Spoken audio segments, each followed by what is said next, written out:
Imagine living in a world where the simple act of entering a room could cost you your life. Now, imagine that even knowing this you choose to enter, not for yourself, but for an entire people.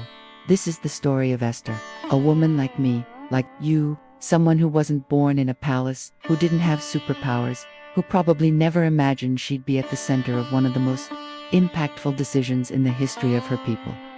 Esther was made of the same substance as we are: doubts, fears, love, and that is exactly why her story touches us so deeply, because it shows that you don't have to be born a heroine to act heroically. That, like her, we too can be strong. We can be a voice. We can be a bridge. But before becoming a queen, she was just a young orphan, hidden among the walls of Persia, trying to go unnoticed. Her original name was Hadassah, a Jewish girl who lost her parents at a very young age and was raised by her cousin, Mordecai. They lived in the fortress of Susa, the capital of the powerful Persian Empire, under the rule of King Ahasuerus, also known as Xerxes, a man of unpredictable temper and absolute authority. It was a dangerous time to be Jewish. They were a minority, viewed with suspicion, constantly threatened with persecution. Many hid their faith, their roots, even their names. Fear was a constant companion, and silence, a form of protection. And it was in this setting, full of tension and fear, that Esther's life changed forever. It all began with a royal scandal, during one of the most extravagant feasts ever recorded, in history lasting 180 days. King Ahasuerus, drunk and surrounded by flatterers, ordered Queen Vashti to appear before all the guests to show off her beauty. Vashti refused. Refusing the king, unacceptable, Vashti was dethroned. And a decree was sent throughout the empire. Women were to obey their husbands to replace the queen. The king ordered that the most beautiful young virgins in the kingdom be gathered for a sort of beauty contest. Among them was Esther. She didn't want to be there. She didn't ask to participate, but she had no choice. Mordecai advised her not to reveal her Jewish identity. Esther obeyed. In silence, she hid who she was. But her grace, intelligence, and demeanor made her stand out among them all.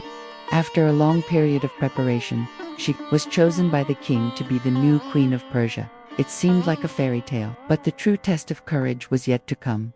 Meanwhile, behind the scenes of the palace, a man named Haman, the king's right hand, harbored deep hatred for Mordecai's cousin, all because Mordecai refused to bow to him. Haman was a vain, arrogant man who could not stand to be contradicted. His wounded pride led him to act cruelly, and his influence over the king was so great that he achieved the unthinkable. He convinced Ahasuerus to sign a decree authorizing the extermination of all Jews in the empire on a set date, a legalized genocide. When Mordecai learned of the decree, he tore his clothes in mourning, covered himself in ashes, and wept publicly. The pain was unbearable. He sent an urgent message to Esther. She had to intercede with the king.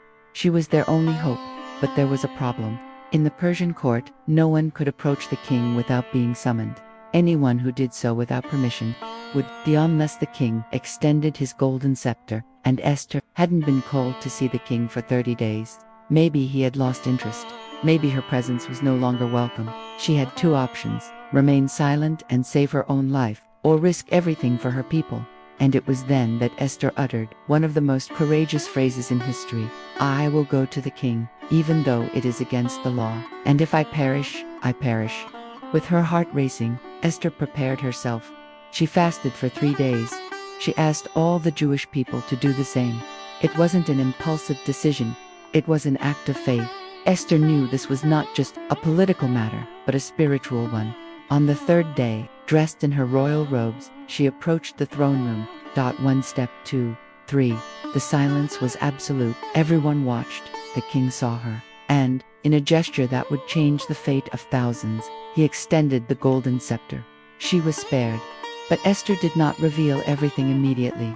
She was wise. She invited the king and Haman to a banquet, and then to another. She was building the right moment with patience and discernment. It wasn't just courage, it was strategy. At the second banquet, the king finally asked her what she desired.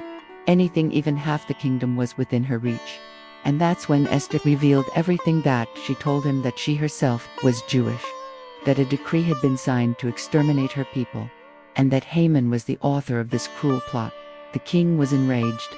He rose abruptly, left, and upon returning, found Haman begging for his life, kneeling near Esther. Interpretation: an offense, an abuse, a violation of royal decorum. Haman's fate was sealed on the spot. He was hanged on the very gallows he had prepared for Mordecai, and more. The king gave Esther and Mordecai the right to write a new decree, allowing the Jews to defend themselves against their enemies. On the day set for the massacre, the Jews prevailed. They were saved. But this was not just a military or political victory. It was a victory of faith over fear, of courage over silence.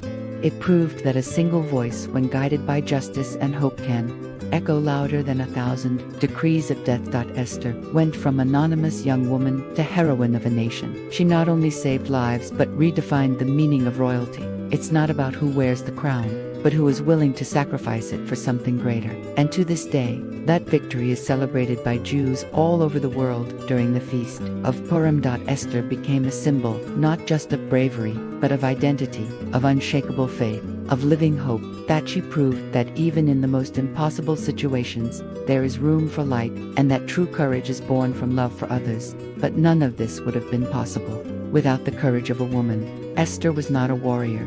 She carried no sword, but with faith, wisdom, and bravery, she faced the most powerful empire in the world. And she reminds us that sometimes courage doesn't shout, it whispers, and still, it changes history.